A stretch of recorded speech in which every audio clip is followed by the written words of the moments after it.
Assalamualaikum warahmatullahi wabarakatuh. Yang terhormat Pak Riki selaku pengampu mata kuliah Pancasila dan teman-teman seperjuangan yang kami cintai. Pada kesempatan kali ini, kami dari kelompok FASIS yang beranggotakan saya Feni Sintiati Putri dengan NIM 216403, David Sondak Ekananta dengan NIM 216397, Satria Ramadhani NIM 216417, Lilis Kurniawati NIM 216411 dan Mary Lois Ratu dengan NIM 216412. Di sini kami akan menjelaskan hasil diskusi kami yang berjudul ideologi fasisme. Apa itu ideologi fasisme? Fasisme adalah paham yang berdasarkan prinsip kepemimpinan dengan otoritas yang mutlak atau absolut, di mana pemerintah, pemimpin, dan kepatuhan berlaku tanpa pengecualian. Menjadi sangat penting dalam ideologi fasis karena ideologi ini selalu membayangkan adanya musuh, sehingga pemimpin dan militer harus kuat menjaga negara.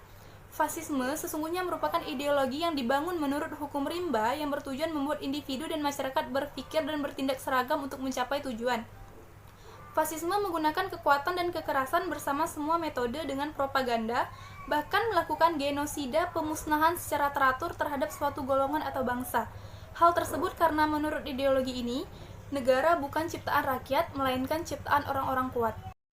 Oke, yang selanjutnya adalah ada 7 ciri-ciri fasisme atau ideologi fasisme yang dikemukakan oleh William Ebenstein. Yang pertama adalah tidak percaya pada kemampuan nalar. Bagi fasisme, keyakinan yang bersifat fanatik dan dogmatik adalah sesuatu yang sudah pasti dan tidak boleh lagi didiskusikan. Yang kedua, ada pengingkaran derajat manusiaan. Jadi bagi fasisme, manusia tidaklah sama karena ketidaksamaan itu yang justru bisa mendorong munculnya idealisme mereka. Seperti itu.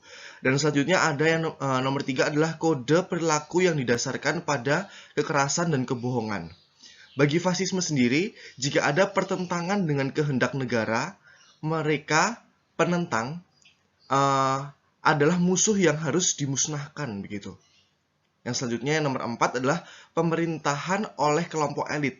Jadi dalam prinsip fasis, pemerintahan harus dipimpin oleh segelintir elit yang lebih tahu keinginan seluruh anggota masyarakat.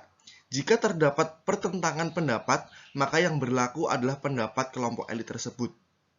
Jadi untuk kaum-kaum yang maksudnya masyarakat biasa seperti itu tidak didengar seperti itu. Jadi yang berlaku adalah pendapat kelompok elit. Yang selanjutnya adalah totalitarisme. Untuk mencapai tujuannya, fasisme adalah total atau menyeluruh dalam menyingkirkan sesuatu yang dianggap kaum pinggiran. Jadi dia akan menyingkirkan kaum-kaum pinggiran seperti itu. Yang selanjutnya adalah yang nomor 6 adalah rasialisme dan imperialisme. Menurut doktrin fasis, dalam suatu negara, kaum elit lebih yang diunggulkan dari dukungan massa dapat memaksakan kekerasan pada rakyat. Jadi intinya yang mayoritas yang didengar seperti itu adalah kaum-kaum elit seperti itu, yang lebih unggul seperti itu. Dan yang terakhir ada yang ketujuh, yaitu berani menentang hukum dan ketertiban internasional. Jadi jika konsensus internasional diciptakan agar tercipta pola hubung antara negara yang sejajar dan damai, maka hal itu berbanding terbalik dengan prinsip fasis yang menolak adanya persamaan. Di sini saya akan menjelaskan dampak positif dan dampak negatif ideologi fasisme. Ideologi fasisme di sini sebagai dasar negara di Jerman yang terjadi pada periode 1933 sampai 1945. Di sini saya akan menganalisa dampak positif dan negatif dari diterapkannya ideologi fasisme.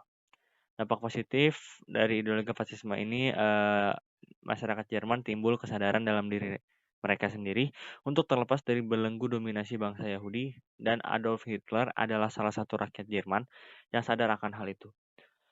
Sehingga dari proses terjadinya konflik ini timbullah ide dalam dirinya untuk menerapkan ideologi fasisme di Jerman. Dan akan kehadiran ideologi ini menjadikan Jerman negara yang sangat kuat dalam waktu singkat. Setelah itu, negara Jerman pun menjadi negara yang sejahtera dibandingkan pemerintahan sebelum Hitler.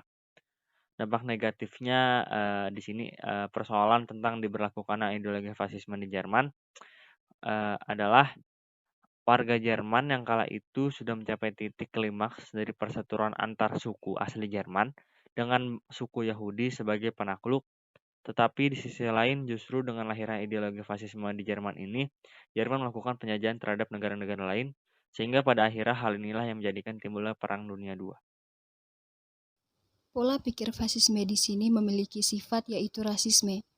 Jadi di Indonesia ada yang terpengaruh dengan paham ini karena masih adanya tindakan rasis. Negara yang menganut paham ideologi ini antara lain Jerman, Italia, Jepang.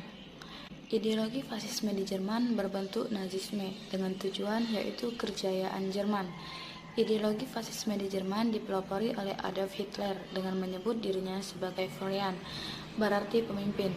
Hitler mengatakan bahwa Jerman ditakdirkan untuk berkuasa di dunia. Dalam Perang Dunia Pertama, Jerman mengalami kekalahan dan penderitaan yang hebat. Jerman menganut paham Chauvinisme, yaitu paham yang menganggap dirinya lebih unggul dari ras lainnya. Selain itu juga menganut totalitarisme, yaitu paham yang melaksanakan prinsip semua diutus oleh negara. Rakyat tidak memiliki kebebasan. Berikut beberapa penyebab munculnya fasisme di Jerman. Kejayaan masa lampau yang dibuktikan dengan banyaknya ilmuwan yang berasal dari ras Arya, kesulitan ekonomi, lemahnya sistem pemerintahan, kemenangan Partai Nazi pemilu 1930. Pada 30 Januari 1933, Hitler diangkat sebagai kanselir Jerman. Selama menjabat sebagai kanselir, Hitler bercita-cita mewujudkan kembali kejayaan Jerman. Salah satu upayanya adalah mengangkat dirinya sebagai pemimpin dan memperkuat Partai Nazi. Italia. Awal Italia menganut ideologi fasisme karena dipicu oleh keadaan dalam negeri yang buruk. Meskipun termasuk menang dalam Perang Dunia Pertama, Italia merasa kecewa tuntutannya dalam perjanjian Versailles tidak terpenuhi. Ideologi fasisme di Italia dipelopori oleh Benito Mussolini. Berkat keahliannya dalam berpidato berhasil menarik banyak pengikut. Dirinya mendirikan Fascis Italiani di Combattimento atau Partai Fasis yang Revolusioner. Pada tahun 1922, partai tersebut berhasil memenangkan pemilu dan Benito dilantik menjadi Perdana Menteri oleh Raja Victor Emmanuel III. Dalam perkembangannya, Benito memaksa raja untuk menyerahkan tata kerajaan kepadanya. Ia mengukuhkan dirinya sebagai Tudus atau sang pemimpin. Berikut hal-hal yang dilakukan Benito Mussolini atau untuk mencapai kejayaan Italia. Semangat Italia Irredenta melandasi penyatuan bangsa Italia. Memaksa Raja Victor Emmanuel III untuk menyerahkan kekuasaan kepadanya. Memperkuat angkatan perang, menguasai seluruh laut tengah sebagai Mare Nostrum atau Laut Kita, menduduki Ethiopia dan Albania. Jepang. Fasisme Jepang dikembangkan oleh Perdana Menteri Hideki Tojo. Pada pemerintahan Kaisar Hirohito, di masa itu Jepang mengalami kemajuan bidang perdagangan, industri, dan militer. Bangsa Jepang menganggap dirinya keturunan Dewa Matahari dan menganggap bangsa lain lebih rendah. Dengan pedoman itu, Jepang melancarkan politik ekspansi ke negara-negara maju ke kawasan Asia.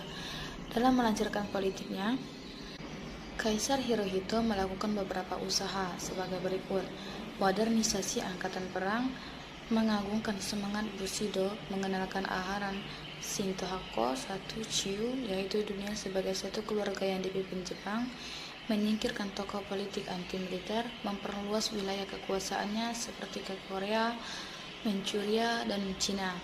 Propaganda semboyan Nippon 3A. Latar belakang fasisme di Jepang mengalami sedikit perbedaan dengan yang ada di Jerman dan Italia.